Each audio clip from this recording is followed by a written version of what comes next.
The millionaire's son was forgotten in the basement, and only the maid dared to open the door. But what she found behind that door wasn't just a frightened boy. It was the secret that would destroy a family, and the moment that would change her life forever. The door creaked open with a trembling sound, and that was when Hannah Cole froze. From the darkness of the basement, she heard it again. A child's faint sob, broken, desperate, echoing off the cold stone walls. Her pulse quickened as she whispered, "Hello, is someone down there?" That voice and that fragile cry would change everything inside the Whitmore mansion. Hannah had only been working for the Whitmores for 3 weeks. The house was enormous, filled with marble floors, golden mirrors, and silent rules no one dared question. Evelyn Whitmore, the new wife of Texas oil tycoon Charles Whitmore, ran the place with a perfection so sharp it could wound anyone who didn't fit her image of control. And yet, beneath all the elegance, something about the house always felt wrong. Too quiet, too heavy, as if it was hiding a secret behind every locked door. That night, the guests upstairs were laughing, crystal glasses clinking under the golden chandelier. But in the basement, Hannah was certain she had heard a small boy crying. Her heart squeezed. She had seen Charles's son Caleb only once. A pale, shy child, with eyes that seemed older than his age. Evelyn never spoke about him. In fact, she acted as though he didn't exist. "Mrs. Whitmore," Hannah had asked once, "should I bring Caleb his dinner upstairs?" Evelyn's sharp answer still echoed in her mind, "Stay out of that part of the house." Now, as Hannah stood before that same door, she realized what those words really meant. She hesitated, clutching her cleaning cloth, trying to convince herself that she was imagining things, that maybe the sound was just the wind or pipes.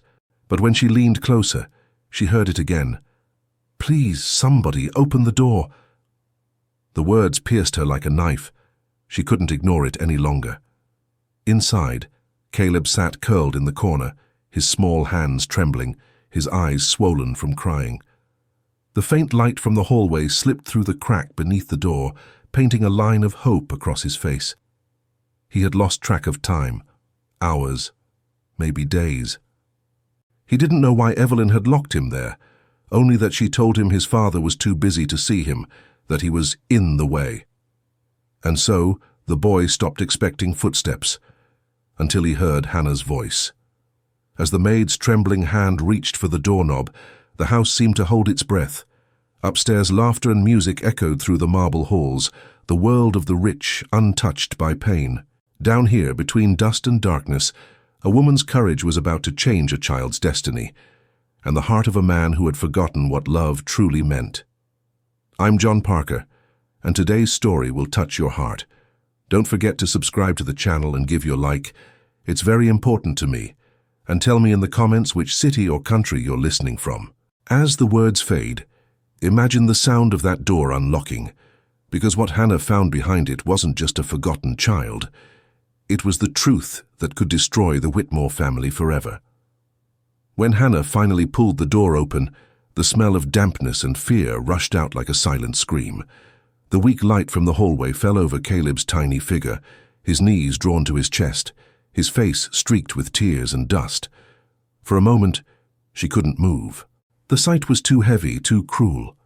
"Sweetheart," she whispered, kneeling beside him. "What happened to you?" The boy blinked, confused by the light, his voice trembling like glass. "Please don't tell her I'm here. Please." Her heart cracked. She didn't need to ask who she was. In that house, there was only one person anyone feared: Evelyn Whitmore. Hannah wrapped her arms around the child, and for a second he flinched, as if he'd forgotten what comfort felt like. Then he clung to her, his small fingers gripping the fabric of her uniform with desperate strength. "I'll take you upstairs," she said softly. "You need water, something to eat." But Caleb shook his head violently.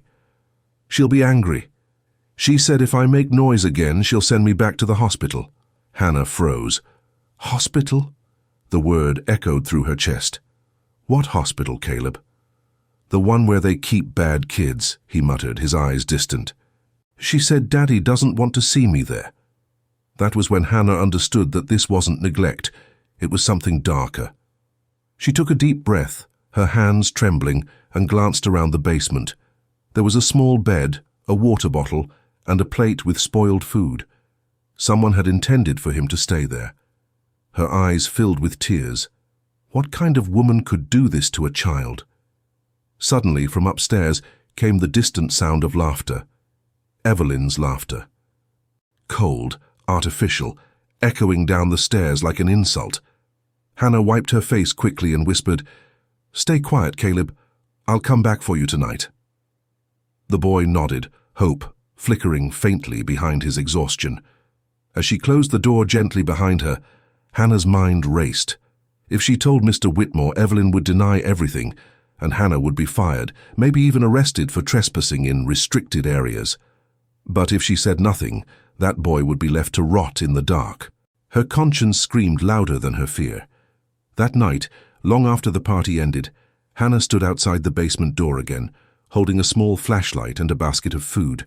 Her heart pounded as she turned the knob slowly. The house was quiet now, but every step on the wooden floor sounded like thunder.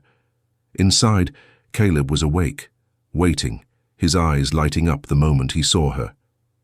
"You came back," he whispered. "I promised I would." She smiled faintly. "Now, let's get you out of here." But before she could take another step, a light flicked on behind her. A woman's voice sliced through the silence like a blade. "Well, well, what do we have here?" Hannah froze, her heart stopping mid-beat. Evelyn stood at the top of the stairs, her hand resting lazily on the railing, a glass of red wine glinting under the chandelier light. "Playing hero, are we, Miss Cole?" she said, her smile poisonous. "Do you really think you understand what's best for this family?" Hannah's throat tightened. The nightmare had begun. For a few seconds no one moved. The air in the basement hallway felt thick, almost alive, heavy with fear and the smell of wine and perfume. Evelyn's heels clicked slowly down the wooden stairs, each step echoing like a countdown. Hannah's fingers trembled around the flashlight, the beam shaking against the walls.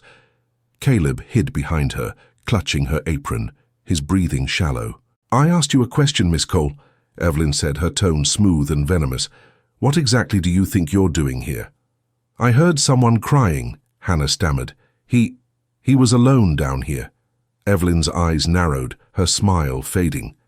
"So, you thought it was your place to interfere? You were hired to clean, not to play savior." Hannah straightened her back, her fear beginning to burn into anger. "Ma'am, he's a child. He shouldn't be in this place. Enough!" Evelyn's voice cracked through the air like a whip. She slammed her glass onto the railing, shattering it into ruby shards that scattered across the floor. "You don't know what this child has done. You don't know what I've been through to hold this family together." Hannah took a step forward, her heart hammering. "I know what I see, a scared boy and a locked door." For a brief moment, Evelyn's mask slipped. Her perfect posture faltered, and something, fear, maybe guilt, flickered in her eyes. Then it was gone. She turned sharply and gestured toward the stairs. "You're fired, Miss Cole. Leave this house immediately." Caleb cried out, "No, don't make her go." But Evelyn's hand flew up in warning. "Silence!" Hannah knelt and cupped the boy's face. "It's okay, Caleb. I'll come back for you, I promise." "Enough of this nonsense," Evelyn snapped, grabbing Hannah's arm and pulling her toward the door. But when she touched her, Hannah's instincts erupted. She twisted free, her voice trembling with fury. "You can lock me out of this house, but one day the truth will get out. Someone will see what you're doing." Evelyn's lips curled into a slow, dangerous smile. "You think Charles would believe a maid over his wife? He trusts me completely." That was the cruelest truth of all. Charles Whitmore, the wealthy oil magnate with the perfect mansion and perfect life, was blind to the monster he had married. He was always away, buried in business trips and phone calls, leaving his son and his new wife to bond. But tonight, as Hannah packed her few belongings, something inside her refused to give up. She couldn't sleep, not after hearing Caleb's sobs echo in her memory. At dawn, she drove back toward the mansion. She parked her old blue sedan behind the oak trees near the servants' gate, her hands gripping the steering wheel until her knuckles turned white. If Charles wouldn't see the truth, she would make him see it. She waited for him to leave his office that morning, watched his black Mercedes glide into the driveway and took a deep breath. Her knees were weak, her heart pounding, but she walked straight toward the man whose signature could destroy her life. "Mr. Whitmore," she said, her voice trembling yet firm, "you need to know what's happening inside your own house." He looked at her, startled. "Hannah, isn't it? Evelyn told me you left yesterday." "Yes, sir," she said quietly. "She made sure of it. But I left something behind. Your son." Charles blinked, confusion darkening into disbelief. "My son? Caleb? Evelyn told me he's been with his tutors all week." Hannah's eyes filled with tears. "He's been locked in your basement." Silence fell, thick and suffocating. For the first time, the unshakable Charles Whitmore looked truly afraid. Charles Whitmore stood perfectly still, his face pale beneath the soft Texas sunlight that poured through the glass doors of his study. The ticking of an antique clock filled the silence, his throat tightened, words refusing to form. "Locked? In the basement?" he finally muttered, as though repeating it might make it sound less impossible. Hannah nodded, her voice breaking. "He's weak, sir, frightened. I found him crying, hungry. I tried to help, but Mrs. Whitmore caught me. She threatened me, and then she fired me." For a moment, Charles didn't move. Then his chair screeched backward as he stood abruptly, his eyes narrowing with disbelief.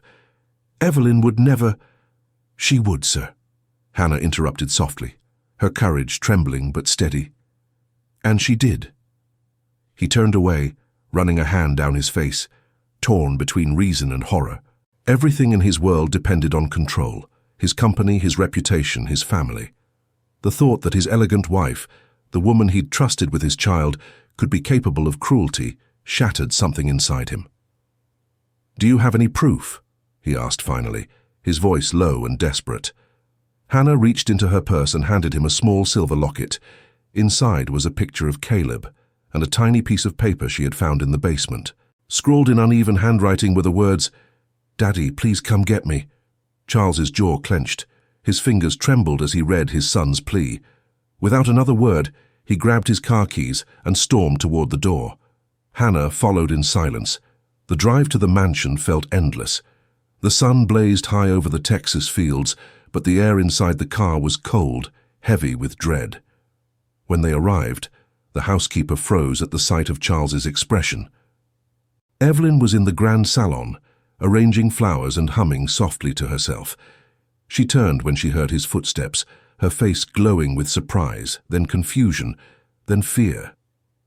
"Charles, you're home early." He didn't answer. He marched past her and toward the basement corridor. Evelyn's composure began to crack. "What's going on?" Charles's voice was sharp, unfamiliar. "You tell me." She followed him, her heels clicking nervously, her voice rising. "I don't understand." But then the basement door swung open. The smell of damp air and dust hit them both. And there, huddled near the stairs, was Caleb, his small frame trembling in the sudden light. Charles dropped to his knees. "My God! Caleb!" The boy blinked, his lips quivering. "Daddy!" Charles pulled him into his arms, holding him tightly. The child's tears soaked through his shirt, and the father's eyes filled with something between guilt and rage. Behind them, Evelyn stood frozen, her hand covering her mouth. "Charles, please, it's not what you think." He turned toward her, his voice breaking like thunder. "Not what I think. My son has been living like a prisoner under my own roof."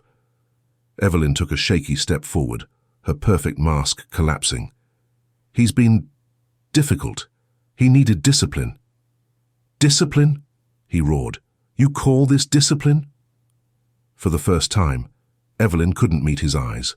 Her carefully painted face twisted into panic, and she reached for him, but he stepped back as if her touch burned him. "Pack your things," he said coldly. "You're leaving this house today." "Charles, please." But he didn't answer. He turned to Hannah, his voice softer now. "Take Caleb upstairs. Make sure he eats something." Hannah nodded, her eyes misty. She guided Caleb up the stairs, her hand steady on his back.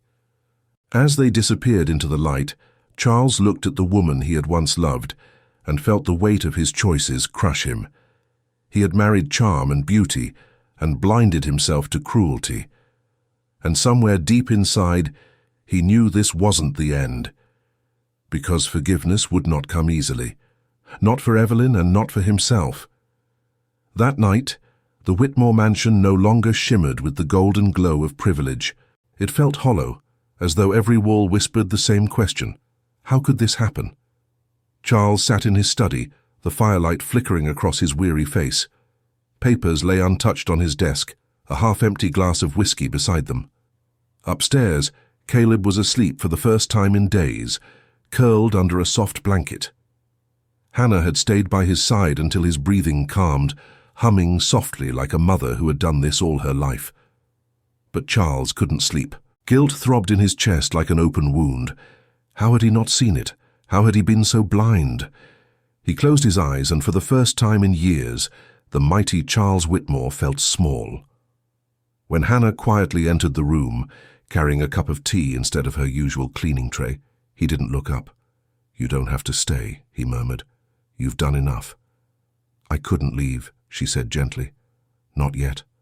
He lifted his gaze. Her uniform was still wrinkled from the day's chaos, but her eyes, calm, warm, steady, carried a strength he hadn't known he needed.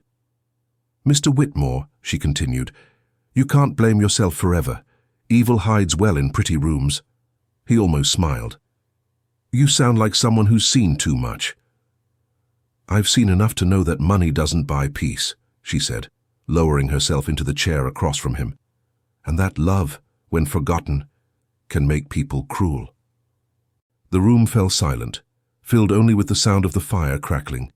"She told me I wasn't enough," Charles confessed after a long pause, "that I couldn't raise a child without help, that I needed someone like her to make our lives perfect." I believed her. "She lied," Hannah said simply. "Perfection doesn't raise children. Love does." He nodded slowly, the truth cutting deep. His eyes glistened. "You remind me of someone," he whispered. "My late wife. She had your kindness." Hannah looked away, her throat tightening. "I'm sorry for your loss." Charles took a deep breath. "You saved my son's life, Hannah. I'll never forget that." Before she could respond, heavy footsteps echoed in the hallway, the unmistakable rhythm of Evelyn's heels. She appeared in the doorway, her hair loose, her face pale, her voice trembling but proud. "I'm leaving," she said, clutching a suitcase. "You got what you wanted, Charles. Your perfect little tragedy." He stood, his tone calm but resolute. "You don't get to play the victim now." Evelyn laughed bitterly, her voice shaking. "You think you're the hero in all this. You left me alone in this house with a child that reminded you of your dead wife every single day. You never wanted me. You wanted a replacement." Hannah looked down, her heart heavy. Charles's voice softened, laced with sorrow. "Maybe you're right. Maybe I was lost. But cruelty was still your choice." For the first time, Evelyn's bravado cracked. Tears streaked down her perfect face. "I just wanted to be loved," she whispered. He didn't answer. He simply turned his gaze toward the window, where the night wind rustled through the oak trees. "Then maybe it's time we both start learning what love really means." She left without another word, her heels fading down the marble corridor. When the house fell silent again, Charles looked at Hannah, a woman who had come into his world as a servant and somehow restored its soul. Upstairs, Caleb stirred in his sleep, whispering one word that Hannah barely heard as she walked past his door. "Mom." Tears filled her eyes. She paused, whispering softly, "Rest now, sweetheart. Everything's going to change." And she meant it, because the next morning when the Texas sun rose over the Whitmore estate, it wasn't just the start of a new day. It was the beginning of redemption. The first rays of the Texas sunrise spilled across the Whitmore estate, painting the walls of the mansion in soft gold. But inside, the air still carried the weight of what had happened, the echoes of a night that had stripped away illusion and pride. Hannah woke early, drawn by the sound of silence. For the first time since she'd arrived, the house was truly quiet. Not the cold, watchful silence it once had, but a calm one. She brewed coffee in the kitchen, the simple aroma filling the halls that had once smelled only of expensive perfume and control. Upstairs, Caleb tiptoed into the hallway, his little hands rubbing his sleepy eyes. When he saw Hannah, he smiled shyly. "Good morning, Miss Hannah." She bent down to his level and brushed a lock of hair from his forehead. "Good morning, Caleb. Did you sleep well?" He nodded, his voice barely a whisper. "I dreamed that Mommy came back, but I think it was you." Her breath caught. She swallowed hard and smiled, forcing back the tears. "Dreams can be wise, sweetheart." Before she could say more, Charles appeared at the bottom of the grand staircase. He looked different. Tired, yes, but lighter. The tailored perfection of his suits was replaced by rolled-up sleeves and unshaven honesty. "Good morning," he said softly. Hannah straightened. "Good morning, Mr. Whitmore." He looked between her and his son, something tender flickering behind his eyes. "Breakfast smells better than it ever has in this house." "Maybe because it's made with care," she said. Caleb giggled. "She made pancakes." For a moment Charles smiled. A real smile, not the rehearsed one for board meetings or social events. He knelt beside his son. "You're safe now, buddy." "I'm so sorry I wasn't there when you needed me." Caleb looked at him with innocent forgiveness. "It's okay, Daddy, you're here now." Those words hit Charles harder than any accusation ever could. He pulled the boy into his arms and held him close. When breakfast ended, Charles asked Hannah to join him outside by the garden. The morning light shimmered through the dew, and birds sang softly among the roses Evelyn once bragged about, but never tended. "I'm not sure where to begin," he said, his voice low. "You've shown me more humanity in a week than most people have in years. I owe you more than I can ever repay." Hannah shook her head. "You don't owe me, sir. I just did what anyone with a heart would have done." He gave a small, sad smile. "You'd be surprised how few people would have done the same." He paused, glancing toward the house. "Evelyn left last night. She took her jewelry, her clothes, and every lie she ever told. I thought I'd feel angry, but all I feel is empty." "Sometimes emptiness is good," Hannah said softly. "It's space for something better." He looked at her, really looked at her, and saw not a maid, but a woman of quiet strength, one who had seen pain and still chosen kindness. "I'm planning to leave the company for a while," he said finally. "Focus on Caleb, on healing. I'd like you to stay, to help us both." Hannah hesitated. "Are you sure?" He nodded. "You've been the only light in this house for a long time." The wind brushed through the trees, carrying the scent of new beginnings. Hannah felt her heart stir with something she hadn't felt in years. Peace. "I'll stay," she said at last, "but only if you promise to never close another door on your son again." Charles smiled faintly, extending his hand. "That's a promise I intend to keep." From the second-floor window, Caleb watched them, his father and the woman who had become his guardian angel, standing in the sunlight.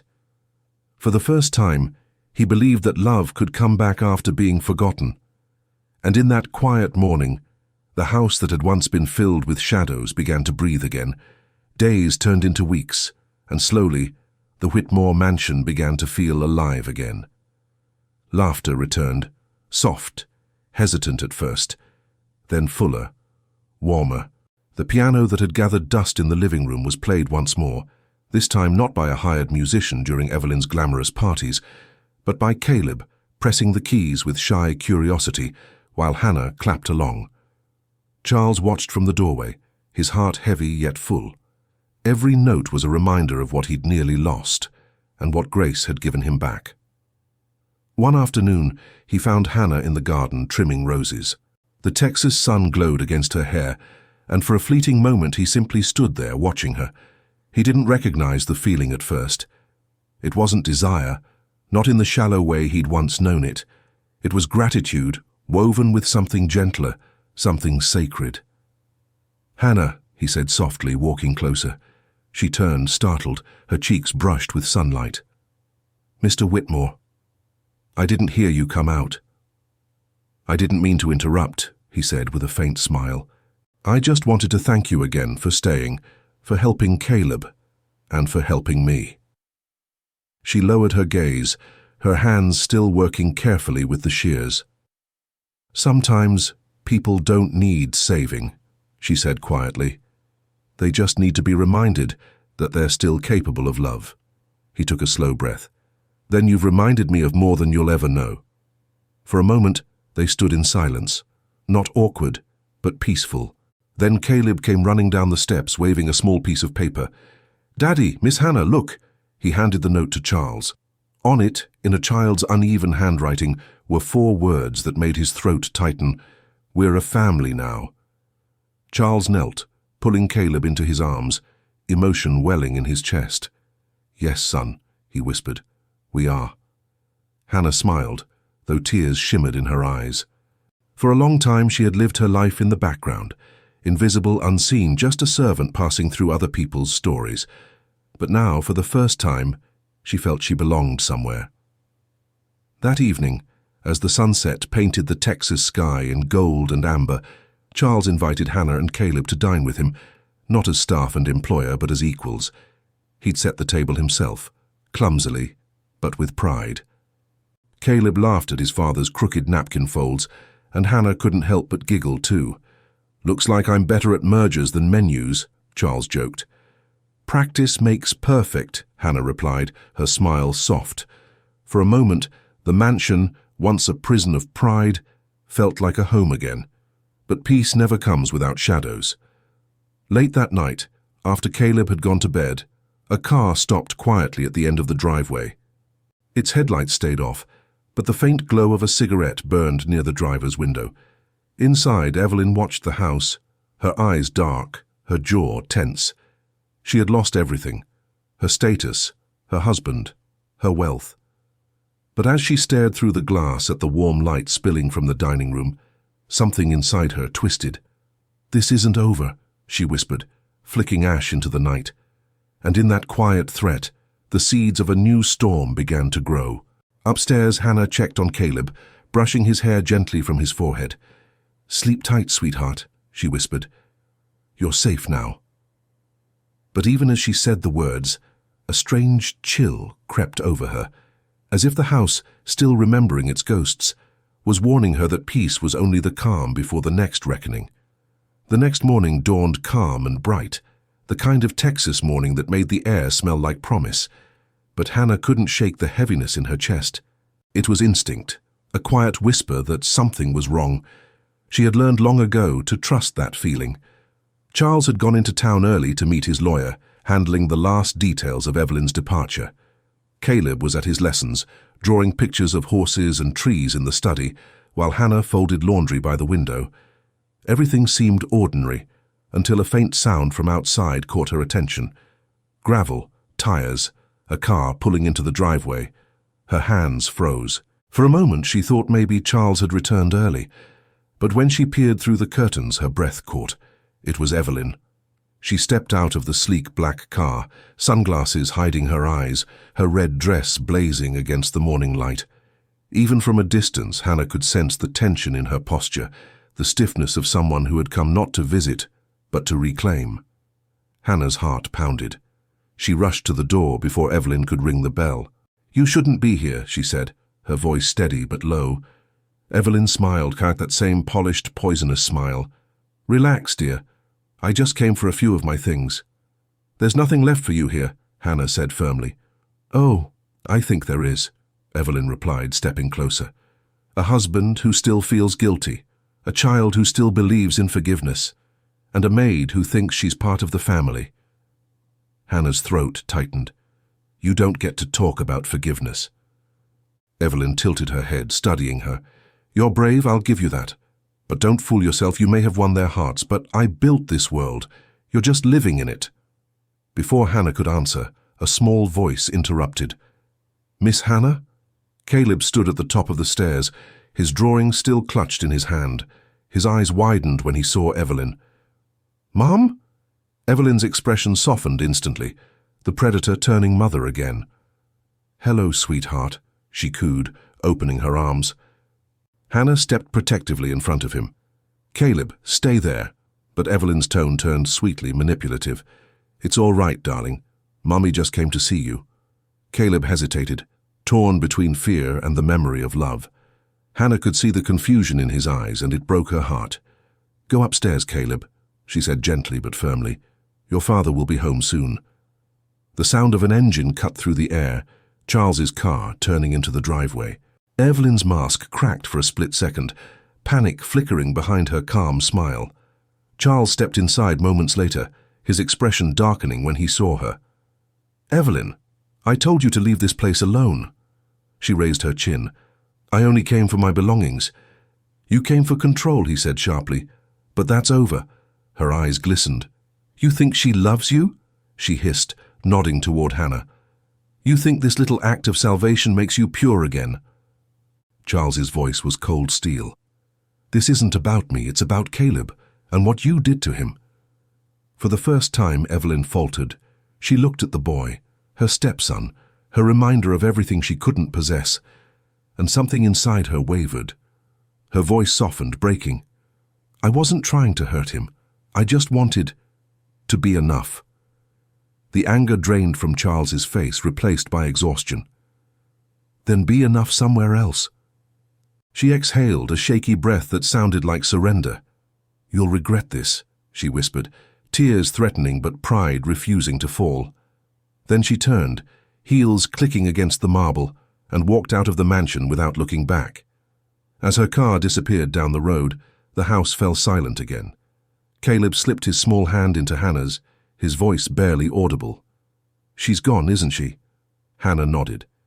"Yes, sweetheart, she's gone." But as she looked into the distance, watching the dust fade along the long Texas road, she couldn't shake the feeling that Evelyn's departure wasn't the end, only a pause before life tested their hearts again. Charles joined them by the window, resting a hand on Caleb's shoulder. "Whatever comes next," he said quietly, "we face it together." And for the first time, Hannah believed it. The weeks that followed brought a quiet rhythm the Whitmore mansion had never known. The echo of harsh words and broken promises faded into laughter, piano notes, and the scent of Hannah's cooking. Charles began working less, trading late meetings for evenings spent helping Caleb with school or walking through the garden with Hannah. It wasn't a fairy tale. The house still carried scars, but it was healing. One evening, rain drummed gently against the tall windows as the three of them sat together by the fireplace. Caleb was drawing again, this time a picture of all three of them under a big oak tree. Hannah smiled when she noticed the title scrawled in his uneven handwriting, Home. Charles looked over her shoulder and smiled faintly. "He's right, you know," he said. "That's what this place finally feels like." Hannah's heart warmed at the words. "It's what it was always meant to be," she replied softly. But as the fire crackled, her thoughts wandered. Sometimes she still saw flashes of the basement door in her dreams, the sound of the lock, the boys' cries, the moment everything changed. Those memories didn't haunt her anymore, but they reminded her how fragile peace could be. That night, after Caleb went to bed, Charles poured 2 cups of tea instead of whiskey. "You know," he began, sitting across from her, "when you first came here, I thought you were just another employee, someone who would clean up our messes and disappear like the rest. But you didn't." She smiled shyly. "Maybe I was too stubborn." "No," he said gently. "You were brave. You showed me what love really looks like. Not the kind that demands or manipulates, but the kind that gives without expecting anything back." Hannah lowered her gaze, her voice soft. "Love is simple when it's real, complicated when it's not." Charles nodded, his eyes deep with gratitude. "You've become part of our family, Hannah. I want you to know that." Her breath caught. "That means more than you can imagine." Before she could say more, a sudden knock on the door broke the stillness. Both froze. It was late. Too late for visitors. Charles frowned and stood, walking to the entryway. Hannah followed slowly, unease curling in her chest.